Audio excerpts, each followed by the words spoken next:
I Calvary ni wowe Yesu yashenjaguriwe. Nshuti mukundwa, mbese aho izina ryawe ryanditswe mu gitabo cy'ubugingo?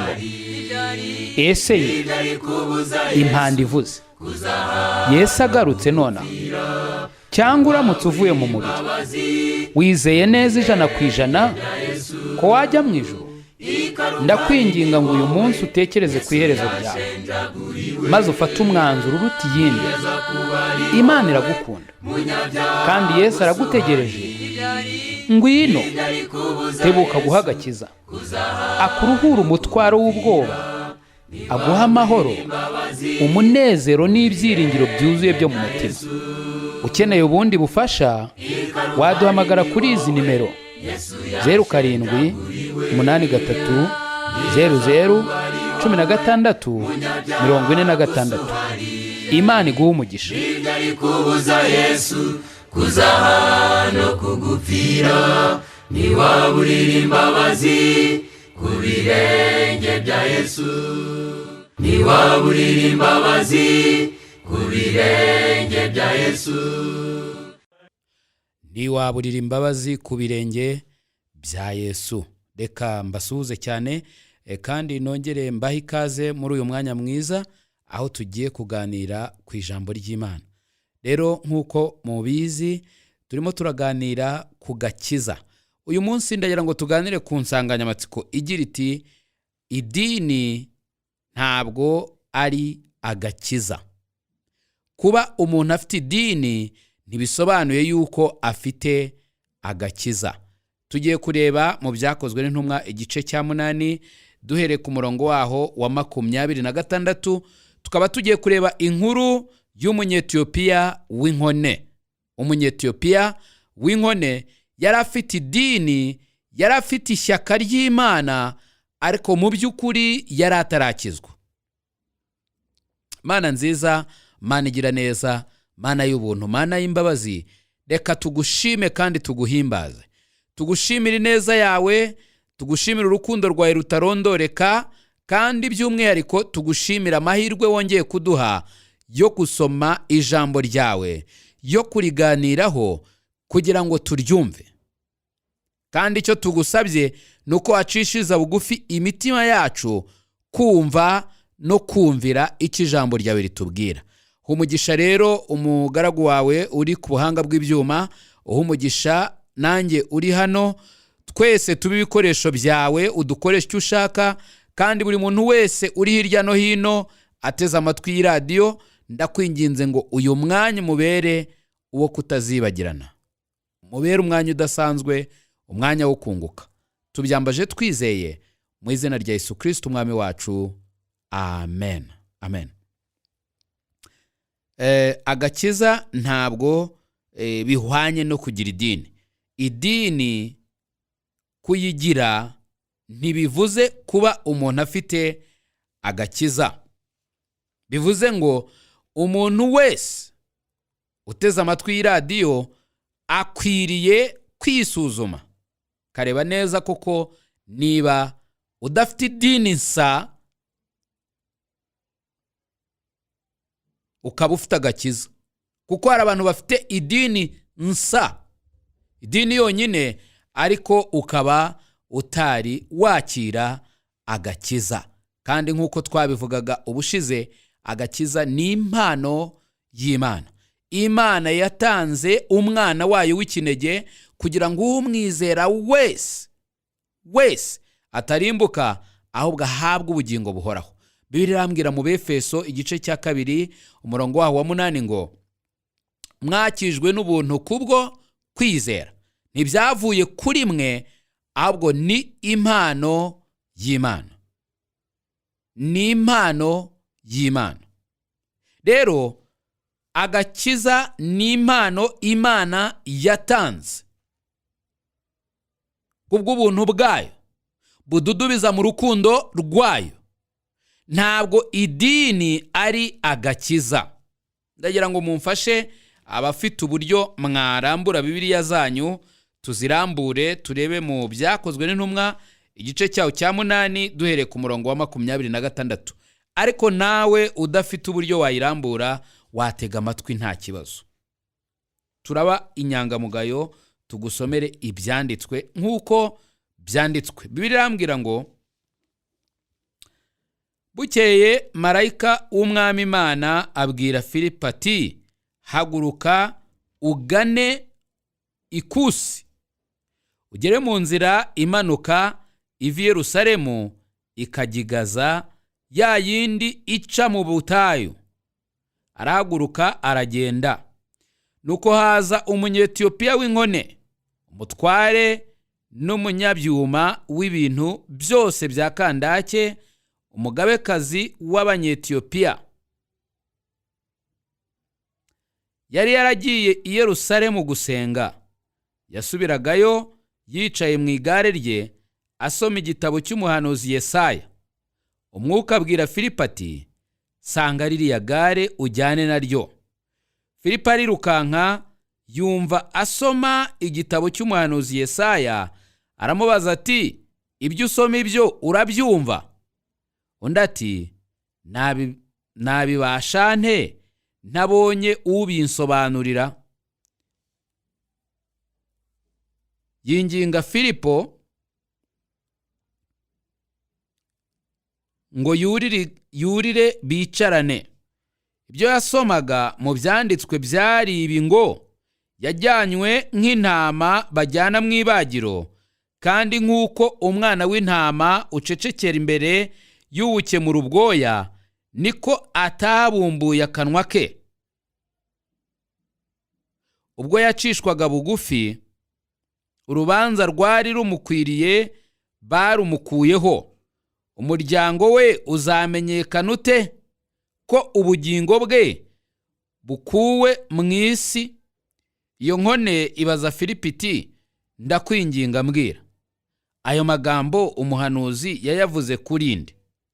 Yayivuzeho cyangwa yayavuze ku wundi? Filipo aterura amagambo ahera kuri ibyo byanditswe, amubwira ubutumwa bwiza bwa Yesu. Bakigenda mu nzira bagera ku mazi, iyo nkone iramubaza iti dore amazi, ikimbuza kubatizwa ni iki? Filipo arayisubiza ati niba wizeye mu mutima wawe wose birashoboka. Nayo iti nizeye Yesu Kristo ko ari umwana w'Imana. Itegeka ko bahagarika igare, baramanuka bajya mu mazi bombi. Filipo n'inkone arayibatiza. Bavuye mu mazi, umwuka w'Imana ajyana Filipo, inkone ntiyasubira kumubona, nuko ikomeza kugenda inezerewe. Ariko Filipo abonekera muri Azoto, agenda abwira abantu ubutumwa bwiza mu midugudu yose kugeza aho yagereye i Kayizariya. Ngira ngo wumvise ijambo ry'Imana, kandi by'umwihariko iyi nkuru y'umunyetiyopiya w'inkone. Uyu munyetiyopiya w'inkone nk'uko tubibonye, tubonye ko yari umuntu mwiza. Nubwo yari umunyacyubahiro, ariko yari umuntu ukunda Imana. Yari umuntu wubaha Imana. Yari umuntu utinya Imana. Uyu munyetiyopiya w'inkone nta nubwo yari uwo nguwo gusa, ahubwo yari n'umunyedini. Ntago yari umunyedini wa wundi uri aho ngaho wiyicariye gutyo gusa, ahubwo yari umunyedini mwiza, niko navuga, kuko yafataga umwanya mu gihe cye gitoya yagiraga kubera akazi kenshi nk'umugabekazi wa Ethiopia, nk'umuyobozi w'ibi bintu byose by'ibyuma bya kandaki. Yari umuntu ufite akazi kenshi, ariko mwako kazi ke kenshi yashakaga umwanya wo kugenda akajya i Yerusalemu akabayo agasenga. Uyu rero umunsi umwe Imana yitegereje mu mutima we, ibona gushaka kwe, ibona ko igihe kigeze ngo amenye ukuri, ibona ko igihe kigeze ngo amenye arebe umucyo,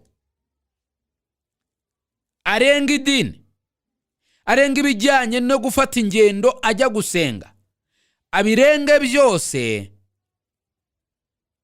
amenye ukuri guhesha agakiza. Uyu munyetiyopiya w'inkone rero yaje gufata urugendo, aragenda nk'uko yari atuwe abigenza, agiye Yerusalemu, arasenga, arangije avayo. Arimwe agaruka, sinzi niba hari ubundi byari byaramubayeho, ariko arimwe agaruka hari ikintu yari ari gukora cy'ingenzi cyane. Bibiliya yatubwiye hano ku murongo wa 28, Bibiliya yatubwiye yuko iyi nkone igaruka yicaye mu igare ryayo yari irimo isoma igitabo cy'umuhanuzi Yesaya, kandi by'umwihariko yari arimo asoma ku buhanuzi buvuga ku byerekeranye n'imibabaro ya Kristo, bivuga ku bijyanye no kubambwa kwa Kristo. Uyu munyetiyopiya w'inkone yari arimo asoma inkuru za zindi zari zikwiriye kumuyobora ku bijyanye n'agakiza. Imana yitegereje mu mutima we, irebye ukuntu izo nkuru ari kuzisoma, irebye ukuntu ashishikajwe no kuzumva. Hanyuma Imana igihe cyayo cyari kigeze, ihagurutsa mu mbaraga zikomeye umugaragu wayo Filipo ahagurutswa n'umwuka wera. Filipo ni nkaho yagiye aguruka, kuko ntabwo yateze ifarashi, ntabwo yateze indogobe, ntabwo yateze imodoka, ahubwo Filipo yajyanwe n'umwuka w'Imana. Imana yacu ishimwe cyane, kuko ntabwo Imana yacu ifite imipaka. Iyo yashatse gukora irakora, nta kibangamira. Ntabwo ibangamirwa na distance, ntabwo ibangamirwa n'imisozi, ntabwo ibangamirwa n'imihanda idahari cyangwa ihari. Nta kintu na kimwe cyabangamira Imana. Umwuka w'Imana ajyana Filipo amugezaho iyo nkone iri, maze ngo Filipo yumva asoma igitabo cy'umuhanuzi Yesaya. Ndagira ngo wibuke neza ko uyu mugabo yari arimo akora ikintu Bibiliya yigisha. Mu Baroma igice cyaho cya 10 umurongo waho wa 10, igice cya 9 umurongo waho wa 17, Bibiliya irambwira ngo, reka tunaharebe. Abaroma igice cya 10 cya 9 umurongo waho wa 17. Bibiliya irambwira ngo iki? Ni igice cya 10 umurongo wa 17. Bibiliya irambwira ngo, dore kwizera guheshwa no kumva kukazanwa n'ijambo rya Kristo. Uyu munyetiyopiya yari ageze igihe cyo kwizera, yari ageze igihe cyo kumenya icyo umuntu yizera, hanyuma agahabwa agakiza. Abantu benshi cyane bari mu idini nsa, bafite idini nsa, batari bakizwa, mu by'ukuri ntabwo bamenye ikintu umuntu yizera ngo akizwe. Batekereza ko kuba uri mu idini, wuzuza iby'idini gusaba, rwose uba umeze neza. Nubwo nta byiringiro 100% bitanga, ariko bumva nta gisigaye. Niba ujya mu materaniro, niba ujya mu masengesho igihe bayateguye, niba utanga icya 10 cyawe, niba rwose utanga ubwitange nk'uko bikwiriye, ukaba utanga amaturo wenda buri cyumweru, bumva yuko ibyo bihagije kugira ngo ahari bazajye mu ijuru. Nta byiringiro 100% bitanga, ariko byibura bakaba bafite icyo bumva bishingikirijeho, cyuko ari beza mu idini, cyuko bakora iby'idini ibasaba, cyuko rwose batasigaye hirya ngo babe nta dini bagira. Bakumva ko idini yabo hari ikintu yabafasha ku bijyanye no kujya mu ijuru. Ariko ndagira ngo nkubwire ngo nta kintu idini yagufasha, nshuti yanjye. Hari inkuru ukwiriye kumva, hari ukuri ukwiriye kwizera, kandi ntiwakwizera utakumvise.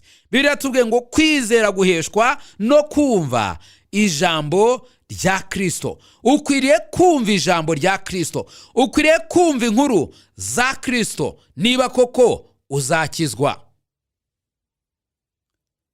ahari uyu munyetiyopiya w'inkone yari yarumvise ibya Kristo, yari yarumvise ko Kristo azaza, yari yarumvise ko Mensiya azaza, yari azi ko umucunguzi azaza, ariko mu by'ukuri yari atari yakumvise icyo akwiriye kwizera kuri uwo Mensiya, kuri uwo mucunguzi, kuri uwo Kristo ukiza abari mu isi. Uyu munsi rero Imana irebye ugushaka kwe, irebye inyota afite, Imana ihagurutse umugaragu wayo Filipo mu mbaraga zikomeye cyane. Filipo aragenda ageze ku igare ry'iyo nkone, yumvira imwe irasoma ibijyanye na Kristo. Mana yacu ishimwe cyane ko bire iratubwira ngo yahereye kwayo magambo iyo nkone yari irimo isoma. Inkone yari irimo isoma amagambo meza, yari irimo isoma amagambo avuga ku buhanuzi bwa Yesu n'imibabaro ye. Hanyuma Filipo ayigeze iruhande arabibaza, se ibyo usoma urabyumva? Iti reka da, ni mu gicuku, nta kintu mbyumvamo, kandi se nabyumva nte? Nabonye unsobanurira. Hariho abantu bamwe bakeka yuko rwose kubw'inzozi yarose akabona ijuru ngo rikingutse, abamarayika bakamanuka baririmba, hanyuma ngo bakamubwira ngo naze, kwera ubwo ngubwo yarakijijwe. Hari abantu bamwe bazi ko bakijijwe mu ubwo buryo.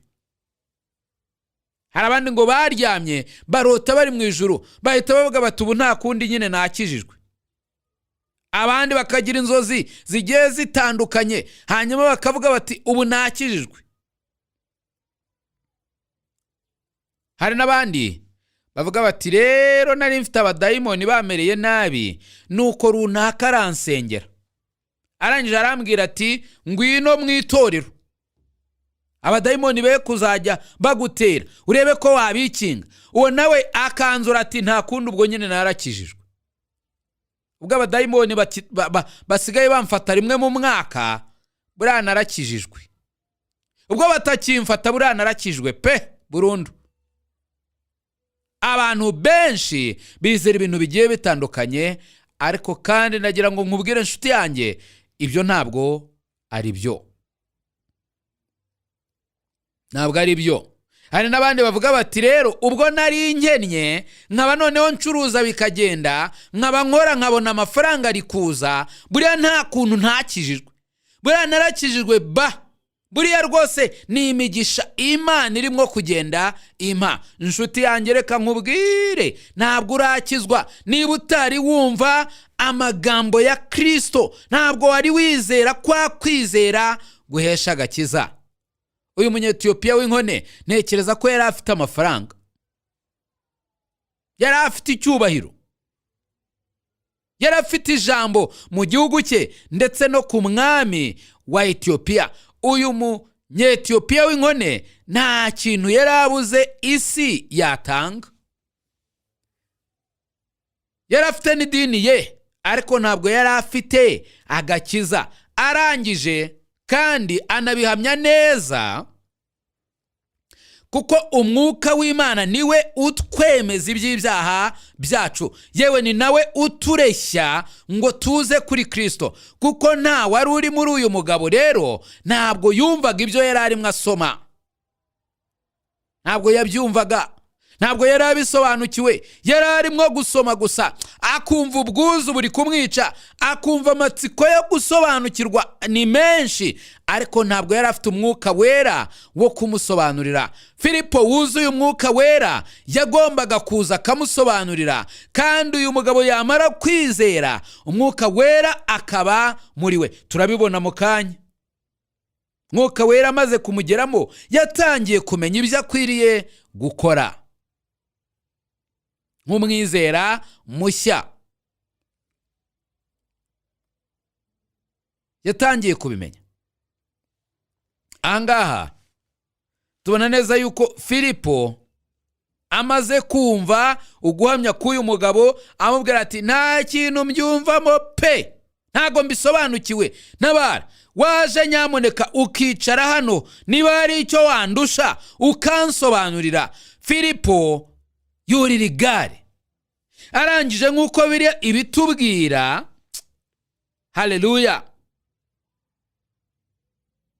ku murongo waho wa 35 ngo Filipo aterura amagambo ahera kuri ibyo byanditswe amubwira ubutumwa bwiza bwa Yesu.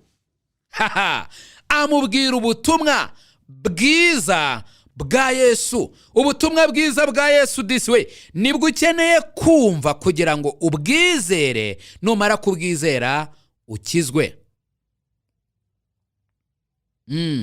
Ukizwe. Hari abantu benshi cyane batekereza yuko ibyo wakumva byose bipfa kuba bivuye muri Bibiliya. Ntugire ngo ndi gupinga Bibiliya, ntugire ngo ndimo ndavuga yuko Bibiliya hari ahantu hamwe h'ingenzi ahandi hakaba atari ah'ingenzi, kuko Bibiliya imbwira neza yuko ibyanditswe byera byose byahumetswe n'Imana kandi bikagira umumaro wo kwigisha umuntu no kumumenyesha iby'ibyaha bye no kumuhanira gukiranuka.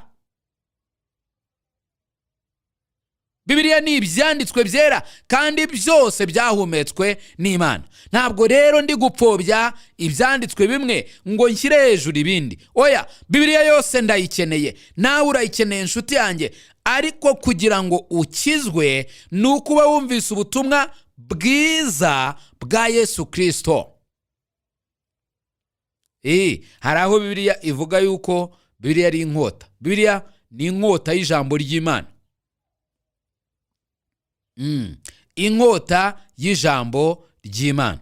Rero Bibiliya umuntu uzi kuyikoresha neza yahera mu itangiriro akagenda kwereka Kristo, akagenda kwereka iby'agakiza uko Imana yabigambiriye kera,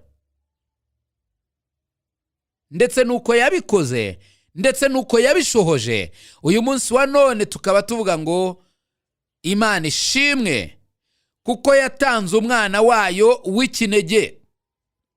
Hari igihe abantu batavugaga ko yatanze, ahubwo bavugaga ko izatanga. Bo byari mu gihe cyashize kizaza, ariko twebwe biri mu gihe cyashize.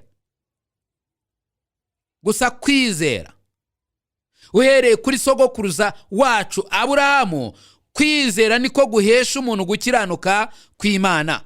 Kwizera niko gutuma Imana ibara umuntu ho gukiranuka kwayo, niba ikimubaraho gukiranirwa kwe. Abakorino ba kabiri igice cya 6 umurongo wa 21, Bibiliya irambwira ngo utigeze kumenya icyaha Imana yamushyizeho, yamuhinduye kuba icyaha ku bwacu, kugira ngo muri we duhinduke gukiranuka kw'Imana. Duhinduke gukiranuka kw'Imana. Hari ikintu ukwiriye kumenya inshuti yanjye. Wari ukwiriye kumenya neza yuko Imana ikintu ikeneye atari idini. Imana ikintu ikeneye si amasengesho y'urudaca. Imana ikintu ikeneye si uko ujya mu materaniro buri munsi, ahubwo Imana ikeneye yuko ugira gukiranuka kwayo. Donc ukakira gukiranuka kw'Imana, kuko Bibiliya irambwira mu Baroma ngo uwizera wese aguheshwa no kwizera Yesu Kristo ari nta tandukaniro. Yaba umukire, yaba umunyetiyopiya w'inkone, yaba umunyarwanda, uwo yaba ari we wese aheshwa gukiranuka kw'Imana no kwizera Yesu Kristo. Ahangaha uyu munyetiyopiya w'inkone yumva amagambo y'ubutumwa bwiza bwa Yesu Kristo, kuko Filipo yahereye ku magambo iyi nkone yasomaga ngo ayibwira ubutumwa bwiza bwa Yesu. Ayibwira ubutumwa bwiza bwa Yesu. Ese ubutumwa bwiza bwa Yesu ni ubuhe?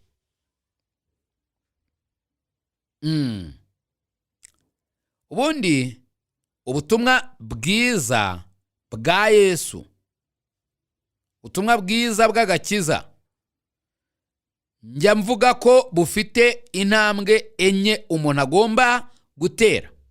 Intambwe ya mbere ni ukwemeranya n'ijambo ry'Imana. Bibiliya ivuga neza yuko turi abanyabyaha. Turi abanyabyaha pe. Turi abanyabyaha. Sinzi niba hari umuntu uteze amatwi iyi radiyo akabavuga ati yewe jyewe rwose urambeshyeye kuko nta cyaha nari nakora. Abaye ahari yaba arimo kwibeshya rwose, kuko Bibiliya ivuga yuko bose cyangwa se twese twakoze ibyaha ntitwakira ubwiza bw'Imana. Abaroma 3:23, kuko bose bakoze ibyaha ntibakira ubwiza bw'Imana. Bose bisobanuye bose, uhereye kuri Adamu na Eva ukageza ku uzavuka nyuma yacu twese. Twese twakoze ibyaha, nta muntu umwe ukiranuka ku bwacu muri twebwe. Intambwe ya kabiri nuko ukwiriye kumenya neza yuko donc mu myumvire yawe, mu mitekerereze yawe ukwiye gutera indi ntambwe ukamenya neza yuko ibihembo by'ibyaha ari urupfu. Ibihembo by'ibyaha ni urupfu, kandi urupfu mu buryo bwombi. Hari urupfu rwo mu buryo bw'umubiri, ari rw'urunguru umuntu apfa tukavuga tuti runaka yavuye mu mubiri. Buri urupfu rusobanuye gutandukana. Iyo umuntu yavuye mu mubiri ubwo nyine aba yahavuye, ariko ntabwo aba yarekeye aho kubaho. Aba yavuye mu mubiri gusa, ariko wa muntu nyawe w'imbere, wa wundi ugambirira, wa wundi utekereza, wa muntu w'imbere, wa wundi uwo nguwo ntabwo arimbuka, ntabwo apfa buheriheri, ntabwo arekeraho kubaho. Banza ryo jambo rikomeye nakoresha. Ntabwo arekeraho kubaho, arakomeza akabaho. Gusa hari ahantu habiri hashoboka ashobora kujya byiteka ryose. Byiteka ryose. Icyambere twari tuvuze yuko urupfa rugutandukana, kandi gupfa kwa mbere ni ugupfa k'umubiri, ari nako gutandukana n'umubiri. Urupfu rwa kabiri ni ugutandukanwa n'Imana. Bibiliya iravuga mu Byahishuwe ngo umuntu wese utabonetse ko yanditse mu gitabo cy'ubugingo ajugunwa muri yo nyanja yaka umuriro n'amazuku. Yesu yaravuze ngo aho niho bazarira bakakenyera amenyo ubudapfa, kuko urunyo rwaho rutabora kandi umuriro waho ntuzime.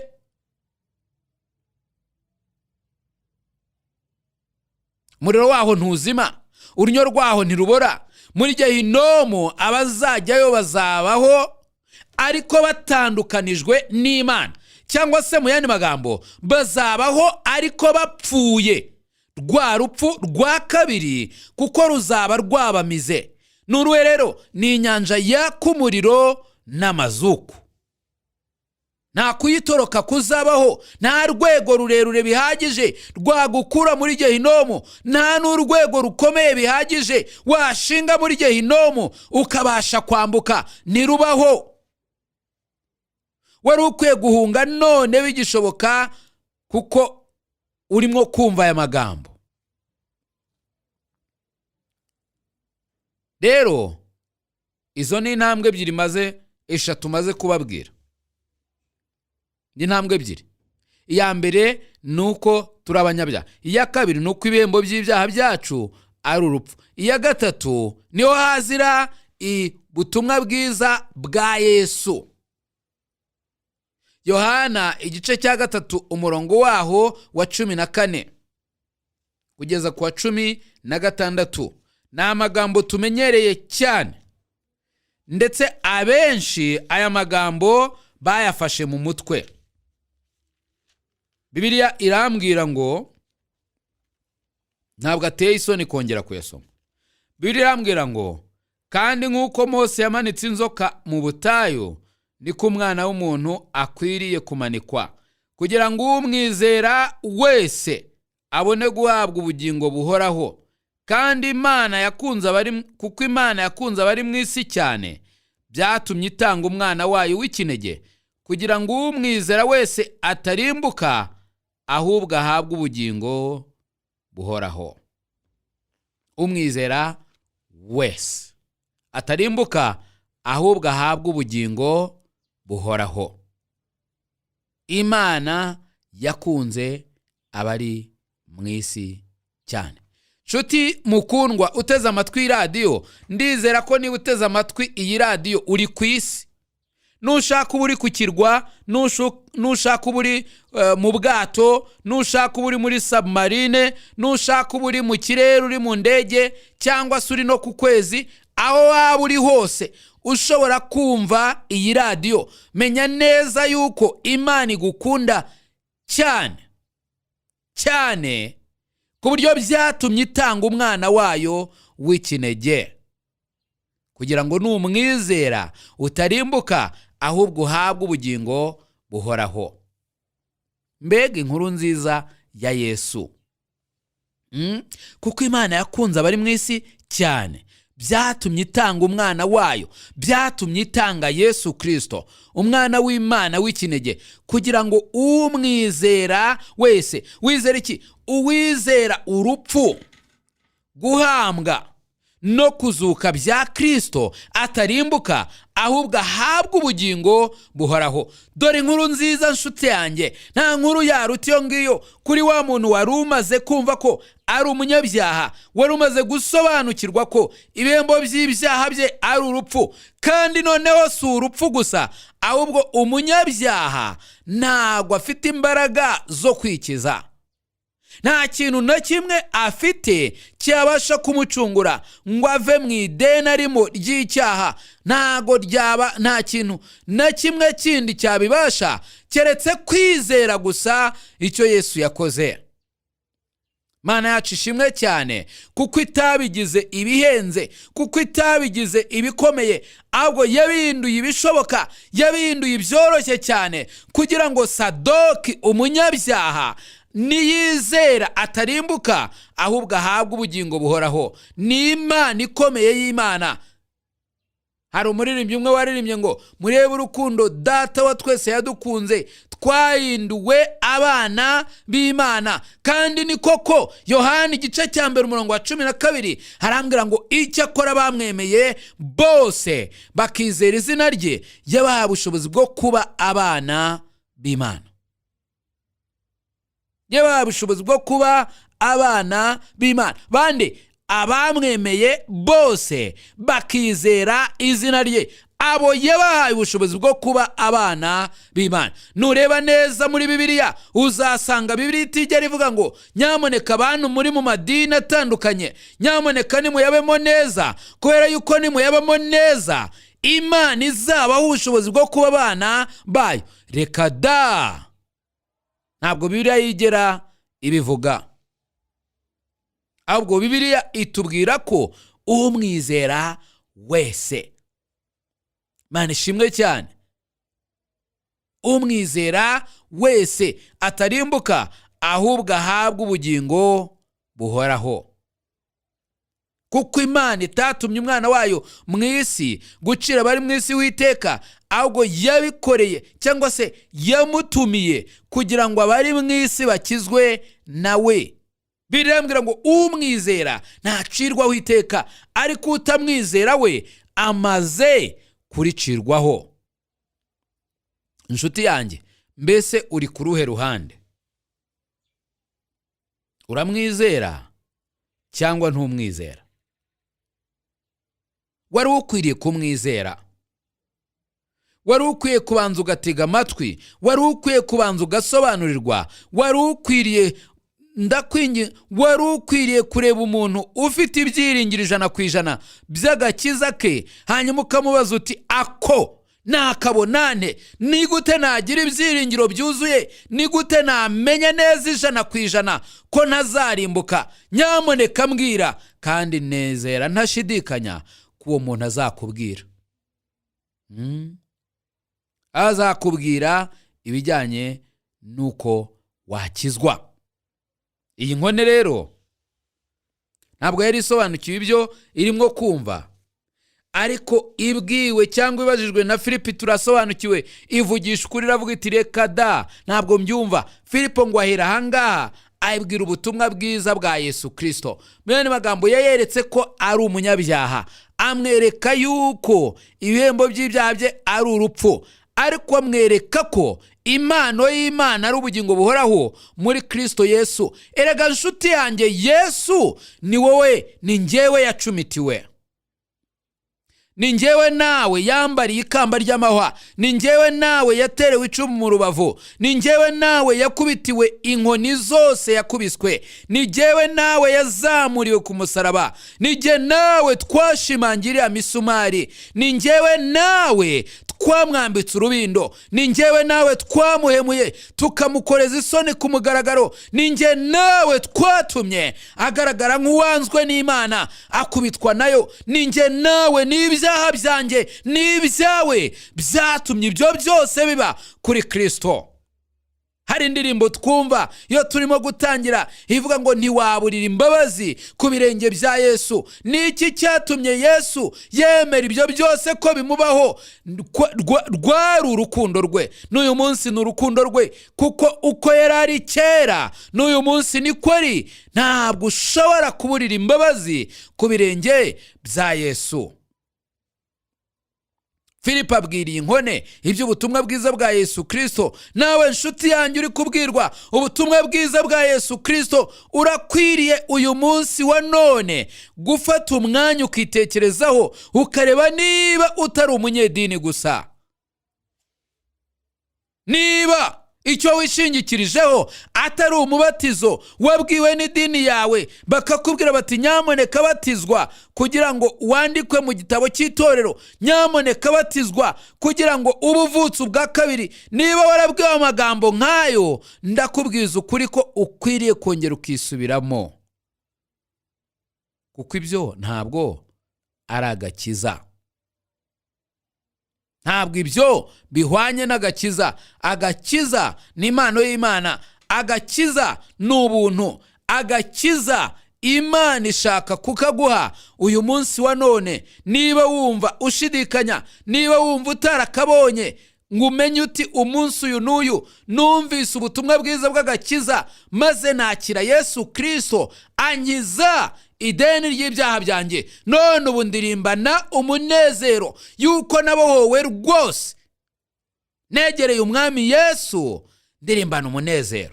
Mbese iyo ndirimbo ni yawe. Uyu munyetiyopiya w'inkone rero amaze kumva inkuru nziza za Yesu Kristo, amaze kwizera, amaze guhinduka icyaremwe gishya, uyu munyetiyopiya w'inkone ikitwereka neza ko yizeye, yatangiye kwizera ndetse no gutera intambwe yo kwizera. Hari ikintu tuzaganiraho mu buryo bwimbitse ubutaha, ikintu cyitwa umubatizo. Ariko iyi nkone ntabwo yavuze iti ndashaka uvuka ubwa kabiri, yemwe ndashaka kubyarwa n'Imana, nyamuneka Filipo mbatiza. Oya, yari yamaze gusobanukirwa neza n'ibijyanye no kubyarwa ubwa kabiri, yari yamaze gusobanukirwa neza n'ibijyanye no kuba umwana w'Imana, yari yabisobanukiwe, yari yabyizeye. Gusa aravuga ati rero ndashaka noneho guhamya, ndashaka guhamya, namaze kwizera disi we, namaze gukizwa, ndi icyaremwe gishya, ariko ndashaka gutera intambwe ya mbere yo kwizera. Kumwizera mushya, intambwe ya mbere yo kwizera ukwiriye gutera nuko ubatizwa, ukagera ikirenge mu kintumwa, ukagera ikirenge mu cya Yesu, ukabatizwa mu rwego rwo guhamya ko wakijijwe no kwizera urupfu, guhambwa no kuzuka bya Kristo. Ukaba uri kubwira abantu b'itorero ndetse uri kubwira nabo hanze y'itorero ko wizeye umusaraba wa Yesu,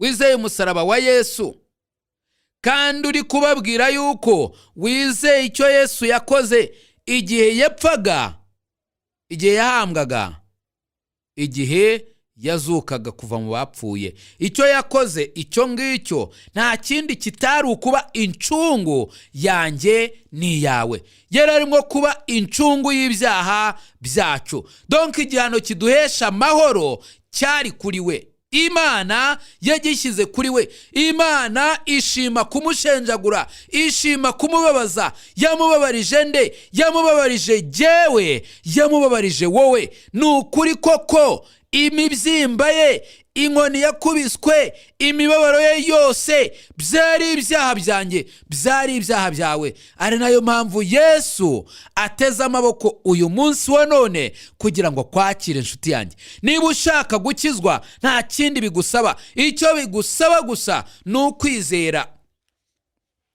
Iyi nkone ntabwo yigeze ijya mu rusengero ngo ivuge iti yemwe ndumva numvise iby'agakiza, reka nsubire i Yerusalemu njye kwihana, reka nsubire i Yerusalemu njye kwakira agakiza. Oya, ntabwo yigeze ivuga iti none se ndatangiriye turo, none se pasiteri arihe uri bunsengere, none se pasiteri arihe uri bumbatize. Ntabwo ibyo byabaye, ahubwo iyi nkone yakiriye agakiza mu nzira irimo isubira iwabo. Yakiriye agakiza mu igare yicaye arimwo asoma ibyanditswe byera, ubuhanuzi bwavugaga kuri Kristo arimwo abusoma, arimwo anyoterwa nabwo. Imana imwoherereza Filipo aramusobanurira, amubwira ubutumwa bwiza bwa Yesu Kristo, maze iyi nkone irabwizera irakizwa. Imaze gukizwa kandi itangira kubaho ubuzima bwa gikristo, itangira kumvira umwuka w'Imana, itangira gutera intambwe ya mbere mu kwizera no gukurikira Yesu Kristo. Arabatizwa. Arabatizwa. Isomo ry'umubatizo tuzarigarukaho, ariko ndagira ngo urebe ikintu Filipo yabwiye iyi nkone yari ikwiriye gukora kugira ngo ibatizwe. Ntabwo yamubwiye ati rero genda ku itorero ryawe iwanyu muri Etiyopiya sha ubanze ugende wiga inyigisho z'umubatizo, ubanze wiga inyigisho z'igice. Ariko ubundi kuki wakwiga iz'igice this way? Nshuti yanjye, kubera iki wiga inyigisho z'igice? Wakwiza inyigisho nzima, inyigisho zihesha uwizera gukizwa.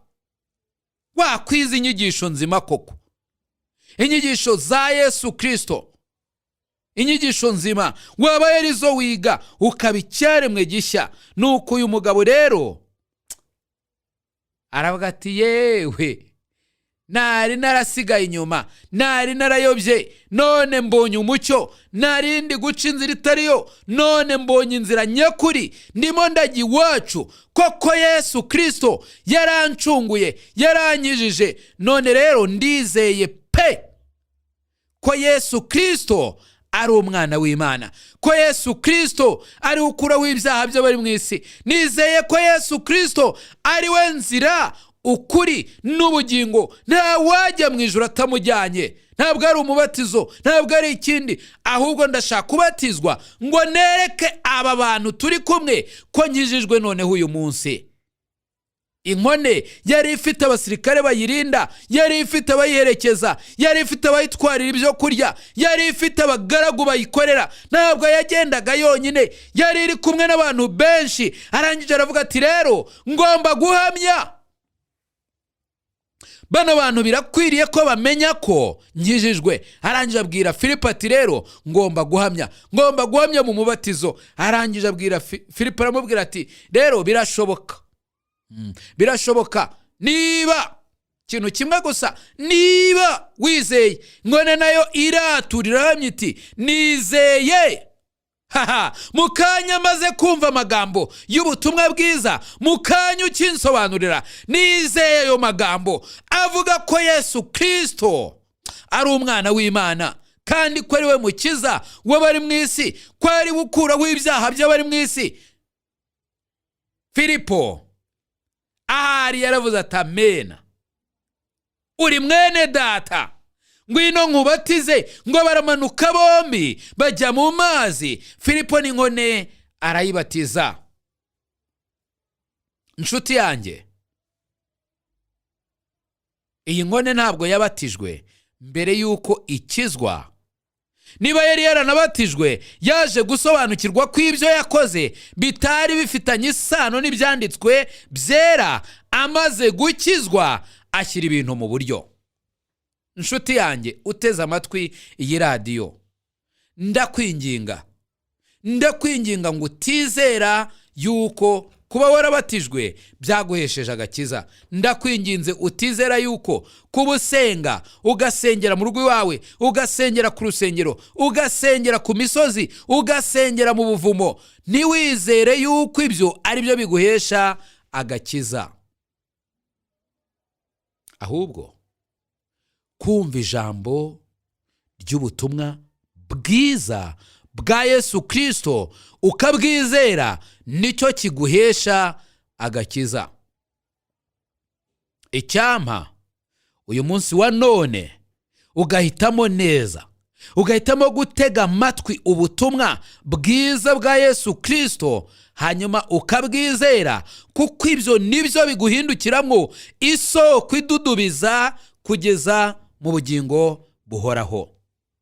I Calvary ni wowe Yesu yashenjaguriwe, niyaza kuba ari wowe munyabyaha gusa uhari. Ntibyari kubuza Yesu kuza hano kugupfira, ntiwaburira imbabazi ku birenge bya Yesu. I Calvary ni wowe Yesu ni we yashenjaguriwe, kandi uyu munsi aragutegereje nguze wizere icyo yakoze, hanyuma aguha agakiza ke ku buntu. Nshuti yanjye rero, ushobora kuba uvuga uti ese nababonane? Waduhamagara rwose kuri 0788 300 16 46 0788 300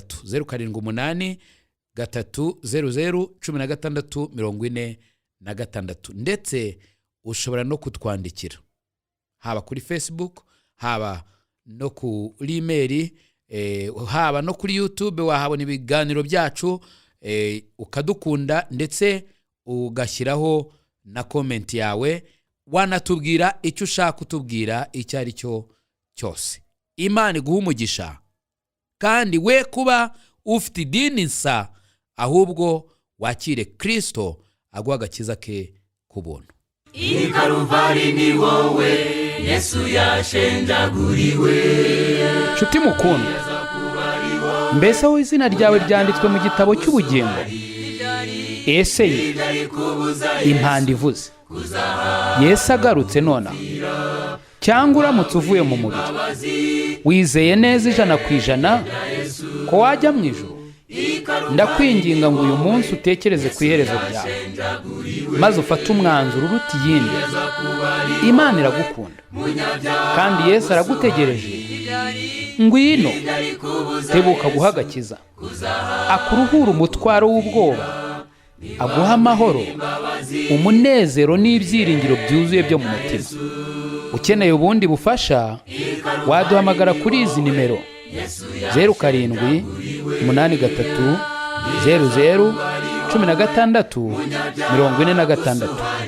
Imana iguha umugisha. Ntibyari kubuza Yesu kuza hano kugupfira, ntiwaburira imbabazi ku birenge bya Yesu.